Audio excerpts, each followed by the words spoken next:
Bonjour à tous les amis Winfoiler. Allez, dans cette vidéo, on se retrouve pour un petit comparatif mât alu, mât carbone. Alors, je sais très bien que le mât carbone va être un peu au-dessus du mât alu, ça c'est sûr, il sera meilleur. Mais y a-t-il une grosse différence entre ces deux mâts? Voilà. Alors ça, on le voit après le générique. Pense à t'abonner, like la vidéo et c'est parti!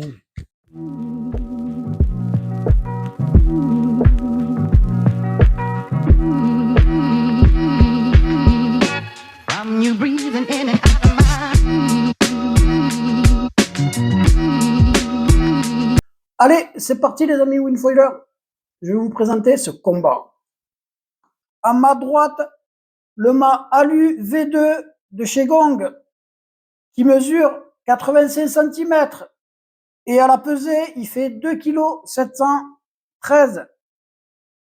Dans le coin opposé, nous retrouvons le mât V2 carbone de chez Gong, qui mesure 85 cm. Et à la pesée, il fait 2,195 kg. C'est parti pour le combat, qui va être le meilleur. Allez, avant de commencer, dans une prochaine vidéo, je vous parlerai du mât HM V2.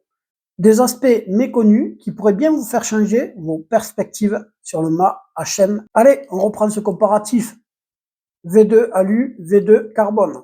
Alors, comme je vous l'ai présenté au début, vous le voyez très bien, la grosse première différence, c'est le poids. Il y a exactement 518 grammes. C'est pas beaucoup, mais dans certaines situations, les 500 grammes peuvent avantager. Là, on va parler de la glisse et donc de l'épaisseur du mât. Donc, sur le mât carbone, c'est une épaisseur qui est légèrement variable, ce qui avantage la glisse du mât carbone. Alors, l'avantage est sous tes pieds, personnellement, tu mets un mât alu et un mât carbone, niveau glisse, sur l'eau, tu ne fais pas la différence. Tu n'as même pas 1 millimètre de différence en épaisseur. La forme est quasiment identique. C'est pas là où ça se joue réellement. Niveau glisse, c'est match nul. Par contre, pour info, le mât V1 glisse mieux que le mât carbone et que le mât alu V2. Voilà, ça c'est juste à titre info. Niveau rigidité, oui, là, carbone alu, il y a une différence et elle est bien notable. Tu le sens sous les pieds. Le mât carbone est plus rigide. Ça, il n'y a pas photo. Je te mets les deux mâts sous la même planche. Tu me trouveras de suite le mât carbone. Les sensations, tu les sens de suite. C'est plus précis. Tu auras réellement, sérieusement, un meilleur feeling avec le mât carbone qu'avec le mât alu. Le point revient au mât carbone.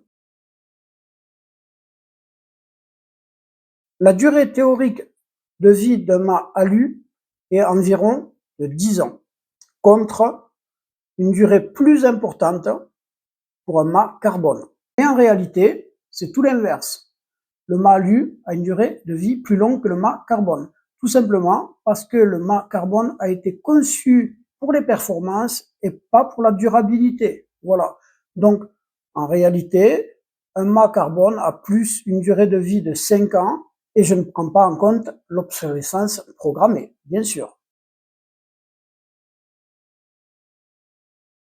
Donc, je vais commencer directement par le mât carbone.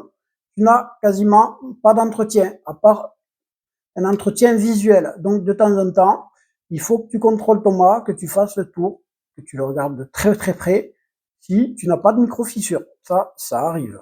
Voilà. C'est le seul entretien que tu auras pour ton mât carbone. Ton mât alu, alors, il faut le démonter, contrôler la corrosion. Alors, des fissures, ça peut arriver, mais c'est 10 fois plus rare que sur un mât carbone. Niveau tarif, alors là, il n'y a pas photo. Quand tu prends le prix d'un mât alu et d'un mât carbone, là tu as un coef minimum x3 ou x4. Donc là, le point, il est pour le mât alu. Alors, le mât alu, il est fait pour qui? Pour les débutants, pour les petits budgets, pour les personnes qui naviguent 2 mois dans l'année. ben, ça sert à rien d'investir dans un mât en carbone.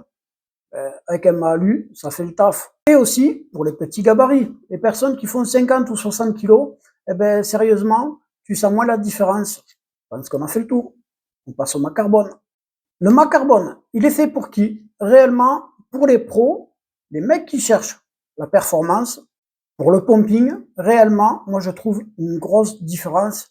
Ben, ce coup-ci, à l'inverse, pour les gros gabarits, les personnes qui font 90 kilos, le mât carbone sera beaucoup plus rigide, donc il aura un meilleur contrôle. Et aussi, quand tu veux avoir une réelle meilleure connexion avec ton foil. Voilà. Bon, eh ben, je pense qu'on a fait le tour. Je t'ai apporté mon avis sur les mâts. Je te dis tchuss, à la semaine prochaine. Allez, bye bye!